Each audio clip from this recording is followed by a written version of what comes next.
Boa noite. Irmãos, nós não vamos deixar um vírus coordenar a escala dos assuntos das pregações e por isso nós vamos continuar a nossa sequência de estudos, onde no penúltimo nós falamos acerca da pessoa e das obras de Jesus. No último nós estivemos falando sobre as características, os atributos de Deus, olhando para o Salmo 139, e hoje nós vamos estar falando sobre o Deus esquecido, ou a terceira pessoa da Trindade. Vamos estar falando sobre o Espírito Santo. E eu quero que você esteja, nesse momento, abrindo a sua Bíblia comigo, no Evangelho de João. Nós vamos olhar para o capítulo 16. Evangelho de João, capítulo 16, nós vamos do verso 1 até o 15.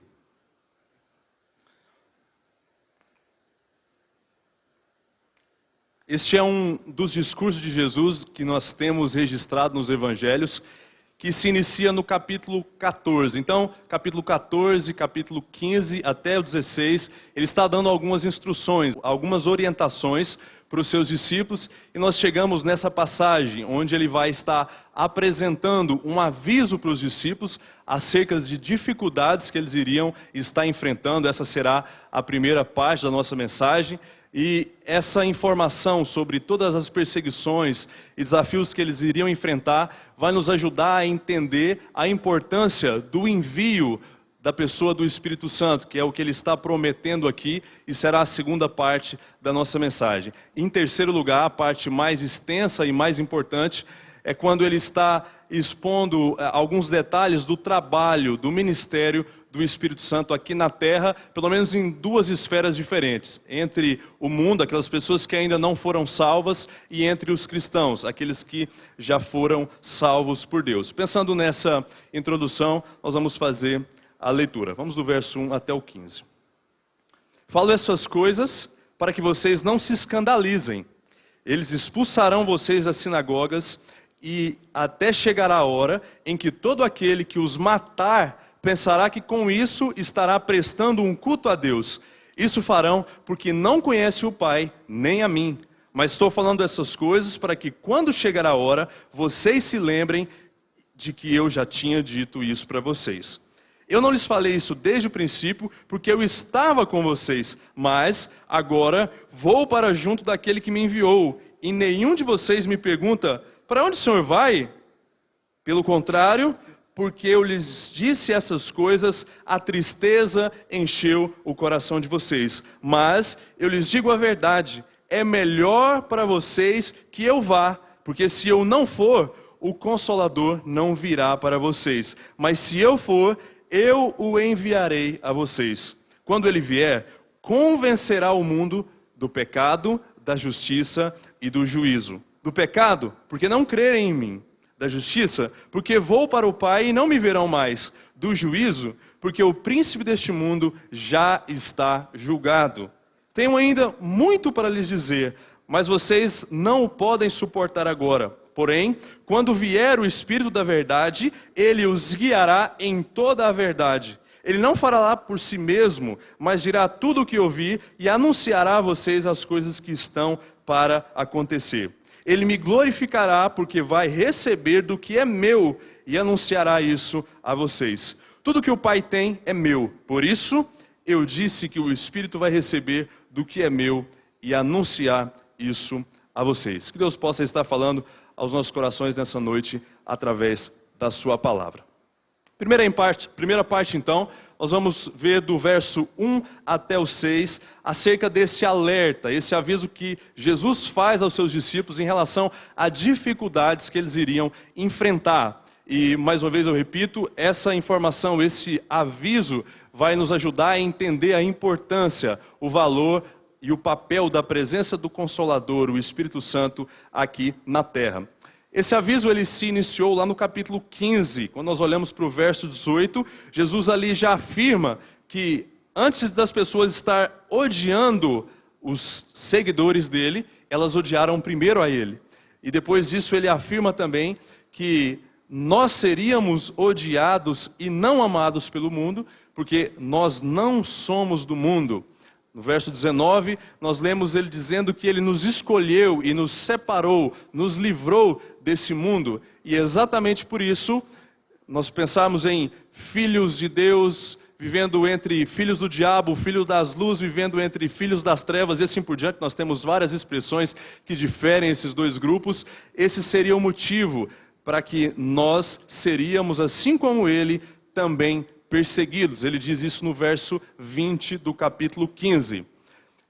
E nós vemos então, olhando para o verso 1, o porquê que Jesus dá esse aviso. Por que ele já deixa os seus discípulos preparados para essas situações que iriam aparecer? Ele diz: falo essas coisas para que vocês não se escandalizem. A palavra que foi usada aqui é o termo escandalizo no grego, que significa colocar uma pedra de tropeço para que alguém possa tropeçar ou colocar algum tipo de impedimento. Jesus estava prevenindo os seus discípulos para que nenhum deles, quando essas dificuldades chegassem e virassem realidade na vida deles, eles se desviassem da fé, eles abandonassem o caminho do cristianismo. É por isso que ele está prevenindo eles aqui. E será que esse aviso seria necessário? Com certeza. É só nós olharmos para os nossos dias. Algumas pessoas que começam a sua caminhada muito bem, começam animados, entusiasmados, mas logo que vem a primeira dificuldade, nós poderíamos pensar em oposição familiar, o ciclo de amizade diminuindo, algum problema financeiro ou de saúde. Quando essas coisas aparecem, essas pessoas desaparecem do caminho da fé. E por isso Jesus está alertando que as dificuldades seriam presentes na nossa caminhada. E do verso 2 até o 3, ele irá informar até que ponto, qual a dimensão dessas dificuldades. Quando nós olhamos aí, ele diz em primeiro lugar que as pessoas iriam expulsar os seguidores dele das sinagogas. Sinagogas eram os locais onde os judeus eles reuniam para cultuar a Deus e também para estudar a palavra de Deus. E a primeira dificuldade aqui nós podemos defini-la como rejeição. Esse é um dos primeiros efeitos que o verdadeiro cristianismo com certeza vai gerar na vida dos seus verdadeiros discípulos. E por isso Jesus está afirmando: olha, vocês serão rejeitados, até mesmo por aqueles que se consideravam filhos de Deus e seguidores de Deus. E ele vai mais além, e esse aviso fica um pouco mais assustador, quando ele diz: e até chegará a hora em que todo aquele que os matar, olha isso, pensará que com isso estará prestando um culto a Deus. Depois que ele menciona rejeição, oposição, perseguição, ele chega até o ponto de preparar o coração dos seus discípulos para o martírio. E essa não é uma realidade absurda. Quando nós olhamos para o que nós temos no livro dos Atos dos Apóstolos, por exemplo, nós temos ali a morte de um seguidor de Cristo, Estevão. Ele foi apedrejado. Nós temos também Tiago, que foi decapitado. O apóstolo Paulo, nós temos informações, de acordo com os historiadores, que também morreu decapitado. O próprio Jesus, e ao longo da história nós temos várias pessoas, por conta da sua fé, por conta de não renunciar à sua fé, serem exterminadas, serem mortas. Uma notícia que eu vi essa semana que me deixou um pouco assustado é que no ano de 2019, segundo o site Vaticano News, aproximadamente 4.300 pessoas foram mortas por conta da sua fé. E isso só uma estatística que nós temos acesso, sem contar aquelas pessoas que são assassinadas por conta da sua fé e ninguém fica sabendo disso. Por que as pessoas fariam isso? Essa é a pergunta que não quer calar. E a resposta é por ignorância, por falta de conhecimento. Olha o que Jesus diz: porque não conhecem o Pai nem a mim. Nós vemos aqui que a falta de conhecimento, tanto de Jesus como de Deus, é que levaria as pessoas a perseguir e matar os cristãos, pensando que estariam agradando a Deus, pensando que estariam fazendo uma faxina. É mais uma seita, esse cristianismo. E esse é um nome que o cristianismo recebeu ao longo da história da igreja. Aparece em Atos a expressão seita dos nazarenos. E as pessoas, por ignorância, chegariam até a esse ponto. Tem mais duas explicações aí para o que é que Jesus fez esse aviso.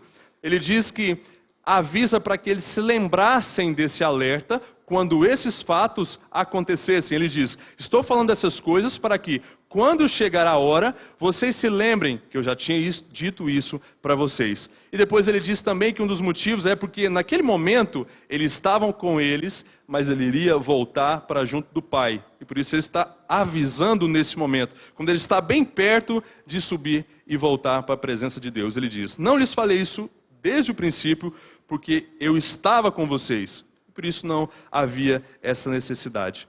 E diante desse aviso, um tanto quanto assustador, nós temos aqui também a reação dos discípulos ao ouvir essas palavras do seu mestre. Jesus confronta eles perguntando, nenhum de vocês vai me perguntar para onde o Senhor vai? Nós queremos saber, nós estamos interessados.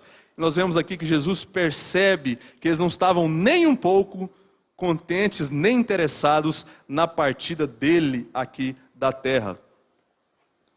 Ao contrário, porque Jesus disse essas coisas, é isso que ele vai falar, a tristeza encheu o coração dos discípulos. Eu penso aqui que nada mais óbvio do que essa reação é a que deveria preencher o coração dos discípulos naquele momento. Diante da rejeição do mundo, Jesus acabou de orientar, avisar eles que isso aconteceria, diante de uma possibilidade de perseguição mortal, e agora o abandono do mestre. Era esse o sentimento de desespero, de medo que estava no coração dos discípulos e por isso eles se entristeceram. Com certeza essa seria a mesma reação que eu teria se fosse eu escutando esse alerta da parte de Jesus. Eles poderiam pensar nesse momento: ora, o Senhor que é tão forte, tão poderoso, se o Senhor continuar aqui no nosso meio, nós podemos vencer, nós podemos passar por tudo isso. Por exemplo, se nós ficarmos famintos, o Senhor vai preparar alimentos. Se nós ficarmos doentes, o Senhor vai nos curar. Se nós morrermos, o Senhor vai nos ressuscitar. Mas se o Senhor partir, se o Senhor voltar para a presença de Deus, o que será de nós? O que é que vai acontecer conosco? Essa era a reação, essa foi a reação dos discípulos. E diante dessa reação, Jesus faz uma declaração agora um tanto quanto estranha. Ele olha ali para a reação dos discípulos e ele diz: é melhor que eu vá embora. Nós ficamos nos perguntando, isso não faz o melhor sentido. Nós acabamos de olhar para a fragilidade, todas as dificuldades que os discípulos estariam enfrentando, e ele diz: é melhor que eu vá? Por que será que ele disse que seria melhor que ele fosse embora, voltasse para a presença de Deus? O que seria melhor que a presença física dele no meio do seu povo? Então nós entramos na segunda parte da nossa mensagem, olhando para o versículo 7. Olha a resposta para essa pergunta. Porque se eu não for, o Consolador não virá para vocês. Mas se eu for, eu o enviarei a vocês. Nós entendemos então o porquê que seria melhor que ele fosse, que ele voltasse para a presença do Pai. Essa é uma repetição da promessa que ele já fez, ele já mencionou esse envio do Espírito Santo no capítulo 14, verso 16. E o termo que ele usa é o termo grego parakletos, que significa consolador, um encorajador, um ajudante. Esse é o significado da palavra que Jesus usa aqui. E eu queria pensar com você qual o significado, qual o resultado prático desse termo na vida dos discípulos, que Jesus quis ensinar com isso. Eu penso em pelo menos 3 ensinos. Em primeiro lugar, consolo. Essa seria a primeira implicação. Diante da tristeza que estava presente no coração deles, o Espírito Santo era aquele que iria consolar, confortar os discípulos. Em segundo lugar, encorajamento. Em meio a tantas dificuldades, a perseguição, com certeza o medo iria continuar sondando os corações deles. O Espírito Santo iria encorajar esses homens. Em terceiro lugar, ele iria auxiliar como um ajudante, um substituto, pensando na ausência da presença física de Cristo aqui na terra. No capítulo 14, verso 16, é a primeira menção, verso 17, onde ele diz que o Espírito Santo, ele iria habitar eternamente entre nós. Segunda menção, capítulo 14, verso 26, ele diz que ele iria ensinar e nos fazer lembrar de tudo aquilo que Jesus nos ensinou quando estava na terra. E a terceira menção, no capítulo 15, verso 26, é quando ele diz que o Espírito Santo iria testemunhar da pessoa de Cristo. Então, quando nós analisamos, ainda estamos tentando responder e entender porque seria melhor que ele fosse e abandonasse os seus seguidores, em um certo sentido aqui.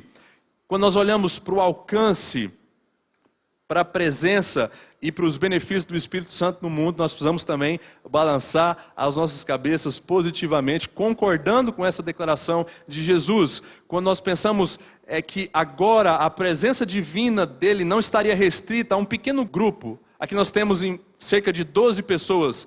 E ao contrário, depois que o Consolador viesse aqui para a terra, em todos os lugares, cada canto dessa terra, onde estiver pessoas que crerem no sacrifício de Cristo, como seu Salvador e Senhor, nós podemos contemplar a presença do Espírito Santo na vida dessas pessoas. Esse Espírito que capacita, que equipa os seguidores de Cristo e fala diariamente ao coração de cada um.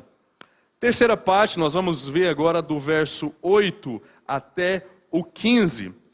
E essa é a parte que nós vamos estar entrando para o que seria o trabalho. Qual seriam as funções? Qual seria o ministério do Espírito Santo aqui na terra? Nós temos uma divisão bem lógica. Olhando do verso 8 até o 11, nós temos o ministério do Espírito Santo, como já foi mencionado, no mundo, entre aquelas pessoas que ainda não são salvas, que ainda não foram salvas por Cristo. E do verso 12 até o 15, nós vamos estar olhando para o ministério, o trabalho do Espírito Santo entre os crentes, aqueles que já foram salvos, aqueles que já são seguidores de Cristo. Então, pensando nesse primeiro grupo, pensando no trabalho do Espírito Santo entre o mundo, aquelas pessoas que ainda não foram salvas, nós temos aí do verso 8 até o 11, uma função muito abrangente. Jesus está afirmando aqui que uma das tarefas do Espírito Santo seria o ministério de convencimento. Ele diz: quando ele vier, convencerá o mundo do pecado, da justiça e do juízo. Em primeiro lugar, nós estamos pensando sobre a atuação do Espírito em convencer o mundo. Em primeiro lugar, vamos estar olhando então para a expressão e para o termo pecado. Nós vamos entender aqui que não é um simples entendimento, um simples reconhecimento de que nós somos pecadores. A grande maioria da humanidade tem plena convicção de que erra, de que peca, de que desagrada a Deus. E principalmente quando essas pessoas estão olhando os seus próprios erros na vida de outras pessoas. Então elas apontam, elas ficam assustadas. Olha só o que essa pessoa teve capacidade de fazer. Então não seria o simples fato de se colocar, de se ver como um pecador. Porque muitas pessoas chegam ao ponto de dizer: eu sei que eu sou dos bons, sou profissional nisso. Não é simplesmente isso. O termo que Jesus usa aqui para esse convencimento dá a ideia de trazer à luz, de expor, de apontar uma falha, de reprovar e também uma espécie de constrangimento, de envergonhar as pessoas. O pecado que Jesus está apontando aqui é o pecado da incredulidade. Olha o que ele diz: ele convencerá o mundo do pecado porque não creem em mim. Esse pecado, com certeza, é o maior de todos os pecados. É um pecado que não existe a possibilidade de perdão, porque nós sabemos que a base para o perdão é a fé, é o crer, é a crença no sacrifício de Cristo. Então, pensando no que nós temos no Evangelho de João ainda, no capítulo 3, verso 36, está escrito ali que quem não crê já está condenado. Então, esse é o pecado que está sendo apontado aqui como sendo o alvo do ministério do Espírito Santo. Convencer as pessoas do pecado e principalmente do pecado da incredulidade. Nós vemos que as pessoas, mesmo ouvindo o Evangelho de forma clara, mesmo vendo as obras de Deus em todo o mundo, muitos ainda se mantêm indiferentes. Não levam a sério, não confiam, não dão crédito nesse plano. F.F. Bruce, comentando sobre essa passagem, diz que o fato de Jesus ter sido rejeitado, condenado e executado pelo mundo, expressou com clareza violenta a recusa, a negação do mundo em crer nele. Esta incredulidade agora é exposta aqui nessa passagem como sendo um pecado. E foi esse pecado que produziu, como já foi mencionado, a morte de Jesus. Mesmo as pessoas ali do primeiro século, vendo, contemplando todos os milagres, todas as maravilhas, os ensinos, a compaixão, o amor, como Jesus servia as pessoas, mesmo assim elas não creram que ele era o Filho de Deus e também não creram que o sacrifício dele poderia ser suficiente para perdoar os seus pecados. E nós vemos, diante do ministério do Espírito Santo, que somente o Espírito Santo pode estar arrancando esse véu que tem mantido as pessoas cegas na sua incredulidade e assim capacitar elas a crerem no Evangelho. O segundo ambiente de convencimento do Espírito Santo é em relação à justiça. Nós lemos aí no verso 10, e ele explica: o Espírito Santo convencerá o mundo da justiça, porque eu vou para o Pai e não me verão mais. Em relação a essa concepção da justiça de Deus, nós temos um grande problema, porque a grande maioria das pessoas não conseguem associar, não conseguem conciliar um Deus que a Bíblia afirma que é um Deus amoroso, com um Deus que pune a sua criação por conta dos seus pecados. Essa, na minha opinião, é uma das principais dificuldades que as pessoas têm de entender o Evangelho. Elas dizem: não, esse Deus que ama, ele não pode punir, ele não pode castigar a sua criação. Só que Deus é um Deus de justiça, e os atributos dele são inseparáveis. Não existe um momento em que Deus ama mais do que ele é justo. Não existe um momento que ele é mais justo do que ele é mais amoroso. Nós precisamos entender esse equilíbrio. E na cruz, aquela que é a mensagem central da Escritura, ele mostra ali o seu amor, preparando um plano, uma solução para o pecado da humanidade, quando ele imputa, ele deposita a culpa dos pecados de toda a humanidade na pessoa de Cristo. Ele demonstra o seu amor para com a humanidade e, ao mesmo tempo, ele demonstra a sua justiça, onde ele puniu duramente Cristo por conta dos nossos pecados. Então, na ausência de Cristo, que agora não está mais aqui, como ele diz, que foi para o Pai, o Espírito Santo é aquele que vem ao mundo para poder convencer as pessoas dessa verdade assustadora. As pessoas não conseguem conciliar justiça e amor. E somente o Espírito Santo é capaz de convencer as pessoas dessa realidade. Essa visão de um Deus que não faz vista grossa, que não negligencia o pecado. E por isso ele irá punir aqueles que não crerem, que não depositarem a sua fé em Cristo. Segundo ambiente, a segunda coisa que o Espírito Santo também vem para convencer a humanidade, em terceiro lugar, no verso 11, é em relação ao juízo de Deus. Olha o que ele diz: porque o príncipe deste mundo já está julgado. O príncipe deste mundo aqui, nesse contexto, é o diabo, é Satanás. E Jesus está usando a causa, a vida do diabo, para estar exemplificando que ninguém deve pensar que irá escapar do tribunal de Cristo. Ninguém. Nós vimos aqui, até o poderoso Satanás, como ele diz, já está julgado. A pena por toda a rebeldia dele contra Deus já foi decretada antes mesmo da fundação do mundo. Nós lemos no Evangelho de Mateus 25, verso 41, nós vemos que o fogo eterno foi preparado para o diabo e seus anjos. Então nós vemos que Deus já decretou esse juízo. Por ele ser justo, ele decreta essa pena, não só para o diabo, mas para todos aqueles que seguem as suas pisadas. todos aqueles anjos também que tomaram o mesmo caminho que ele, e todos os seres humanos que se deixam influenciar pela atuação e pelas mentiras dele.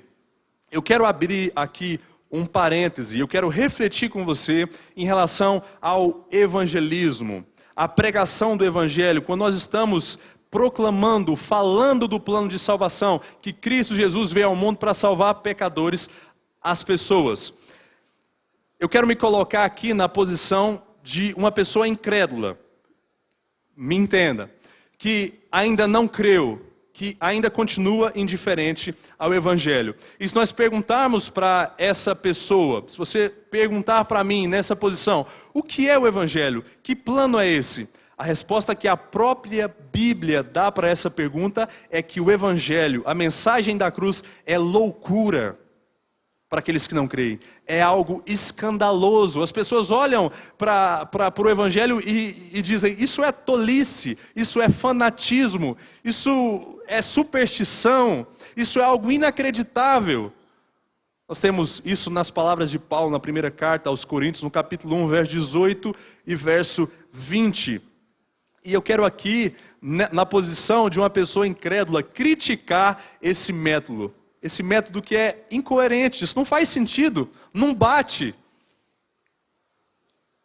Crer no que um desconhecido fez há 2000 anos atrás, num lugar que eu nunca fui, que não tem nenhuma prova concreta, e eu vou crer nisso porque um livro chamado Bíblia diz que se eu crer nele, eu vou ter acesso à salvação.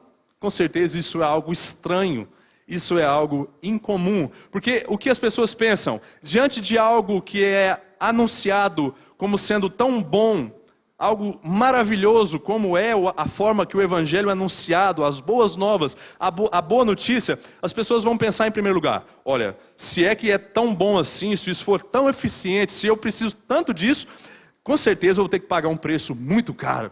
Com certeza vou ter que gastar uma bela grana para poder ter acesso a esse plano, para poder ter acesso a essa salvação. E o que a Bíblia diz? Pela graça vocês são salvos.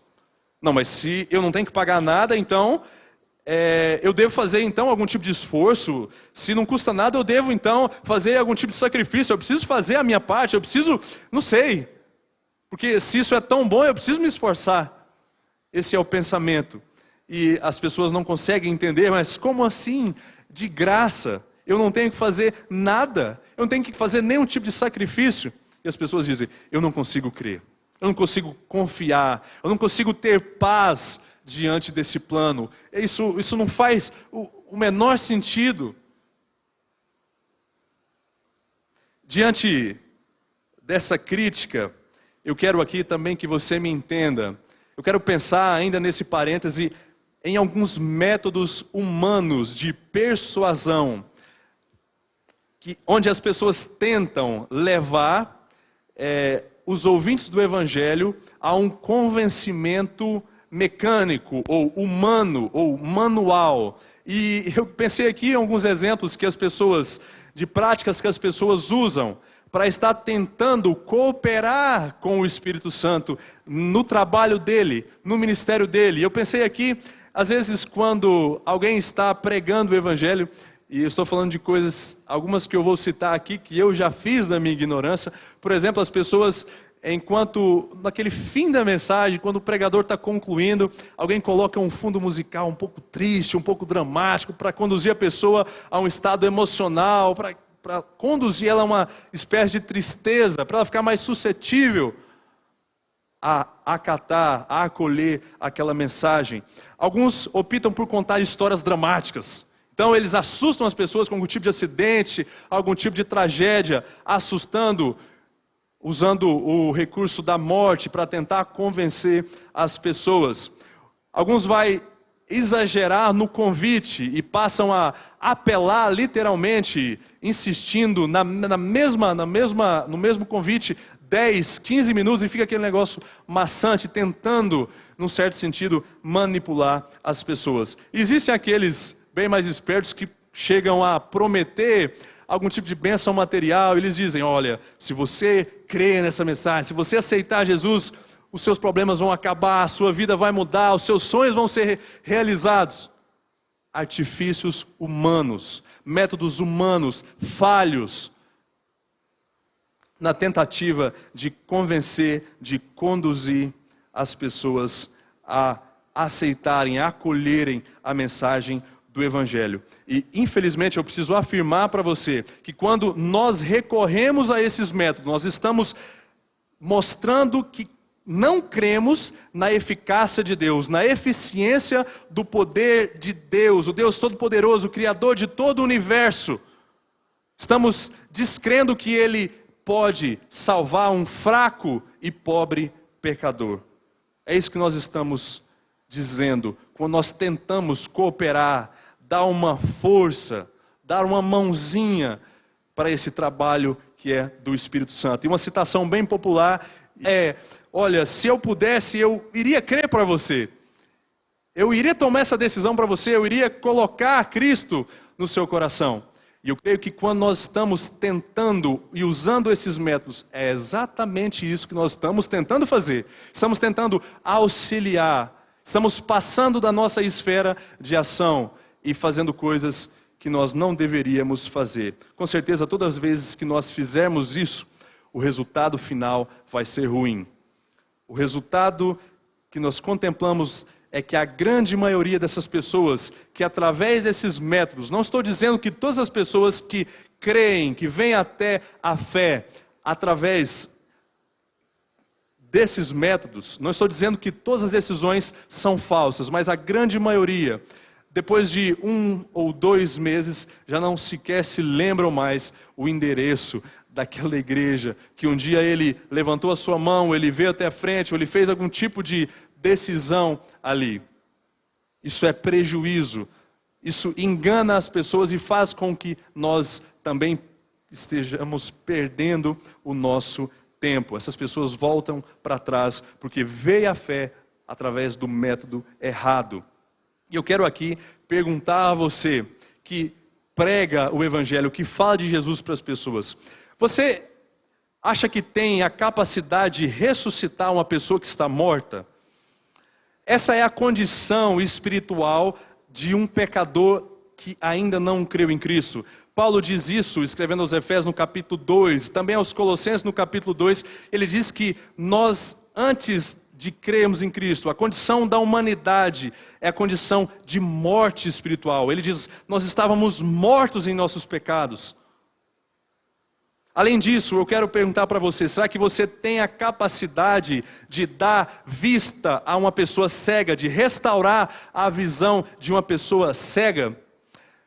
Além de toda a complexidade do plano de salvação, a Bíblia afirma, nós temos também na segunda carta de Paulo aos Coríntios, capítulo 4, verso 4, que o diabo, ele cega o entendimento, a mente das pessoas, para que não resplandeça a luz do Evangelho de Cristo.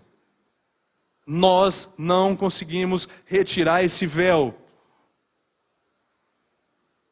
E eu tenho certeza que também você não consegue, não tem força suficiente para estar quebrando as cadeias, a prisão que o pecado submete à humanidade. É isso que nós temos registrado no Evangelho de João, capítulo 8 e verso 34. Somente o Espírito Santo pode fazer estas coisas. Então, diante da complexidade desse método, diante da nossa incapacidade como seres humanos, diante de todas as tentativas falhas de nós cooperarmos com o Espírito Santo nesse sentido, a única alternativa que resta é o método divino, o plano divino de salvação, onde nós vemos que a palavra de Deus é eficaz. Hebreus 4:12 diz que ela é uma palavra viva, ela faz o seu trabalho de forma a ter os resultados que ela espera, a palavra de Deus. E além disso, como nós já mencionamos aqui, a atuação do Espírito Santo de Deus. Tito 3:5, Paulo diz que nós fomos salvos mediante o lavar regenerador do Espírito Santo. Essa atuação que dá vida a um cadáver, espiritualmente falando. Essa mesma ideia também aparece no Evangelho de João, capítulo 3, verso 5. Naquele famoso diálogo entre Jesus e Nicodemos, ele diz: quem não nascer do Espírito não pode ver nem entrar no reino de Deus. Nesse ponto eu creio que as pessoas, mesmo que inconscientemente, elas imaginam que o Espírito Santo só toca em alguns corações. Sabe aquelas pessoas que são mais fechadas, que são mais duras, que são mais ignorantes, mais arrogantes? Nós precisamos entender que se o Espírito Santo não tocar, se ele não regenerar, se ele não dar vida, se ele não convencer, nem o pecador mais bonzinho, nem o menor dos pecadores irá crer, irá ser salvo. Eu quero concluir aqui o meu parêntese, pensando que a compreensão correta dessa informação, entenda isso, ela vai gerar pelo menos 2 efeitos positivos na nossa vida. Nós que, de uma forma ou outra, anunciamos o Evangelho às pessoas, seja através de uma pregação em uma igreja, seja falando para os nossos familiares, para os nossos amigos, para os nossos vizinhos, quando nós entendemos o nosso papel e o papel do Espírito Santo, quando nós pregarmos, que seja a mensagem mais bela, mais completa, mais clara de todas, e mesmo assim as pessoas não se renderem ao Evangelho, nós evitaremos o sentimento de frustração, porque nós vamos entender que os frutos, os resultados não cabem a nós. Nós somente semeamos as sementes, somente pregamos a mensagem. E além de evitarmos frustração, eu mencionei que seriam 2, quando os resultados aparecerem, quando os frutos aparecerem, e às vezes quando você pregar em uma certa localidade, às vezes 5, 10, 15 pessoas crerem na mensagem do Evangelho, o sentimento de orgulho não estará presente no nosso coração. Porque nós vamos entender que tudo aquilo que aconteceu pela divina intervenção do Espírito Santo de Deus. Isso nos dará uma postura humilde diante dos resultados. Como tudo que Deus faz, o processo de salvação, esse processo que é algo assombroso, quando alguém crê nessa mensagem, por maior que seja a frequência, quanto maior for o número das conversões que nós vemos, isso nunca deve nos deixar de se maravilhar quando uma pessoa crê nessa mensagem. Ela nasce de novo e ela é salva. Isso sempre deve fazer os nossos olhos brilharem. Eu me empolguei no meu parênteses, estou fechando ele aqui. E depois de pensarmos na função do Espírito Santo no mundo, entre aqueles que ainda não foram salvos, aqueles que não crerem no Evangelho, eu quero estar pensando em mais 2 funções do Espírito Santo agora entre os cristãos, entre os salvos, entre os seguidores de Cristo. Primeira delas, no verso 12 a 13, eu quero que você acompanhe aí comigo. Jesus diz que o Espírito Santo também iria atuar direcionando o seu povo, instruindo. Então, depois de pensarmos na função de convencimento, nós temos aqui a função de educar, de instruir o seu povo. Nós vemos no verso 12, Jesus declarando que ele não tinha dito, não tinha ensinado ainda tudo o que os seus discípulos deveriam saber. Ele diz: tenho ainda muito para lhes dizer. E uma observação aqui é que ele não fez isso por ser egoísta, nem por ser desleixado, um mestre que não passa toda a matéria para os seus alunos, mas como ele mesmo afirma, os discípulos não estavam ainda prontos, não estavam preparados para ouvir algumas coisas que ele ainda precisava ensinar. A versão King James expressa de forma bem clara, ele diz: seria demais para o vosso entendimento nesse momento. E depois que ele faz a declaração de que ainda não tinha ensinado tudo, obviamente, nós entendemos a necessidade de um substituto, de um professor, de um guia. E é o que ele diz no verso 13. Jesus apresenta essa função do Espírito Santo quando ele diz: quando vier o Espírito Santo, ele os guiará em toda a verdade. É engraçado, nós temos aqui uma aparente redundância, onde Jesus repete o Espírito da verdade que guiará em toda a verdade. Nós vimos ele dando essa ênfase para que os seus discípulos tivessem segurança. Eles estavam sempre, o tempo todo, aproximadamente 3 anos, diante de um mestre que eles estavam vendo, tocando, ouvindo diretamente as instruções. E agora Jesus aparece com uma proposta um tanto quanto diferente, onde um professor que eles não veriam, um professor invisível, ele está afirmando: vocês podem dar crédito às instruções do Espírito Santo, porque ele estará guiando vocês em toda a verdade. Esse mestre desconhecido até o momento e invisível estaria instruindo eles em toda a verdade.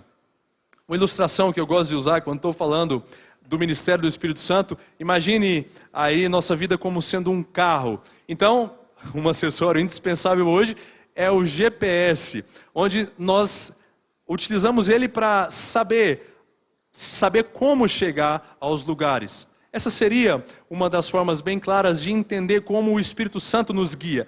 Não com uma voz misteriosa, olha, não faça isso, mas ele coloca no nosso coração desejos, impulsos, vontades. E, em um certo sentido, ele atua também como uma espécie de sensor. Já viu quando você aciona a ré, você está chegando perto de outro carro ou de uma parede, o que acontece? Rapidamente o sensor começa a apitar, avisando que existe um perigo. E essa poderia ser 2 formas que o Espírito nos instrui. Ele coloca em nós o desejo de fazer as coisas certas, e ele nos refreia, ele nos alerta quanto aos perigos. Quando nós estamos prestes a desobedecer algum mandamento de Deus, e se você não sente esse incômodo, esses alertas, eu creio que existe algo errado com você. Nós podemos até dizer que vamos dizer não a esses alertas, mas ele sempre estará ali para nos prevenir, para nos alertar. E a origem do conhecimento repassado a nós pelo Espírito Santo é Jesus. Por isso, ele está apresentando essa segurança. Nesse momento, pensando nesse aspecto educativo do Espírito Santo, eu quero fazer aqui uma denúncia. As pessoas estão por aí nas igrejas afirmando que as suas experiências místicas, a sua falta de autocontrole durante os momentos de culto, a sua confusão no ambiente de culto, onde cada um faz e fala o que quer, são frutos da atuação do Espírito Santo. Eu não consigo entender como o Espírito Santo pode ser tão confuso. Esse Espírito Santo pode ser tão contraditório. Quando nós lemos aqui, esse texto para mim é muito claro, onde nós vemos que ele não estaria ensinando nada mais do que Jesus ensinou. E tudo aquilo que os apóstolos ensinaram, e nós temos escrito para nós nas Escrituras. Esse texto é muito claro em nos garantir que, como o nosso guia, o Espírito Santo nunca e jamais irá nos conduzir a fazer algo contrário à palavra e à vontade de Deus, contrário ao ensino de Cristo. Esse Espírito não se contradiz. E diante dessa informação, todas as vezes que eu e você separarmos um tempo para estarmos estudando a palavra de Deus, que nós possamos estar nos lembrando de pedir a orientação, a direção do Espírito Santo, para que Ele esteja segurando das nossas mãos e nos guiando, para que nós possamos estar compreendendo o real sentido, o real significado daquilo que nós temos para o nosso ensino. Última função do Espírito Santo entre os crentes é a glorificação de Cristo. Preste atenção aí no verso 14 e 15. Jesus diz: Ele me glorificará, porque vai receber do que é meu e anunciará a vocês. Mais uma vez, Jesus repete aqui a ideia de que o Espírito Santo é um agente que está unido a Ele e também ao Pai. Ele não atua aqui nesse mundo isolado. Ele não tem um ministério independente. Ele está trabalhando juntamente do Pai e também do Filho. E esse fato que Jesus acaba de afirmar aqui, segundo ele, traria glória, honra, exaltação ao seu próprio nome, ao nome de Cristo, pois essa é uma das missões do Espírito Santo nessa passagem. Comentando esse verso, Hernandes Dias Lopes disse que o Espírito não vem para glorificar a si mesmo, mas para glorificar a Jesus. O ministério dele é semelhante a um holofote, nós poderíamos dizer, um canhão de luz, onde ele está sempre apontando para Jesus como sendo o centro, em todos os ambientes, seja no culto, seja fora dele, em meio às trevas do mundo, o Espírito Santo é aquele que vai estar apontando essa luz para a pessoa de Cristo. Ele não está aqui trabalhando para si mesmo, mas em favor da glória de Cristo. Não para si mesmo e nem para a nossa própria glória. Jesus explica aqui que o Espírito Santo iria receber e anunciar as coisas dele mesmo. Ele diz, tudo que o Pai tem é meu. E assim fica claro a função do Espírito Santo em relação a Jesus. Assim como ele, nós também precisamos nos apropriar dessa função. E tudo que nós fizermos deve ser para a glória de Cristo. Não existe espaço para que esse holofote vire para a nossa posição. Somente Cristo é aquele que deve aparecer e aquele que deve aparecer em nosso meio. Quero concluir repetindo aqui e tentando reforçar algumas lições que nós aprendemos aqui nessa noite. Diante de todas essas informações que nós vemos aqui, em primeiro lugar, não se espante com perseguição, com rejeição, com provações, com dificuldades aqui nessa terra. Isso tudo faz parte do pacote do cristianismo. E Jesus está nos alertando, Ele está nos avisando nessa passagem e em outras demais, em outras várias, que essa seria a realidade de nós como os seus seguidores. A coroa que nos foi prometida será entregue somente nos céus, somente quando nós partirmos dessa terra. Enquanto nós estivermos aqui, o que nós temos que carregar é cruz. E cruz implica em dificuldades. Não se espante quando elas chegarem. Segundo lugar, valorize a presença santa do Consolador, do Espírito Santo na sua vida. Ele que agora habita, você que já creu em Cristo, Ele habita na sua vida. A sua vida é um templo, Ele mora. Seja honrando, valorizando a presença dEle na sua vida. Essa é uma bênção exclusiva para o povo de Deus. Em terceiro lugar, olhando para o ministério do Espírito Santo no mundo, que foi o primeiro ambiente que nós pensamos, descanse na capacidade dele. Que nós possamos ser fiéis em divulgar essa mensagem e que o nosso papel, além disso, seja somente a oração, intercedendo para que Deus esteja quebrantando corações, conduzindo as pessoas ao arrependimento e habilitando as pessoas a crerem, a depositarem a sua fé em Cristo e assim sendo salvas.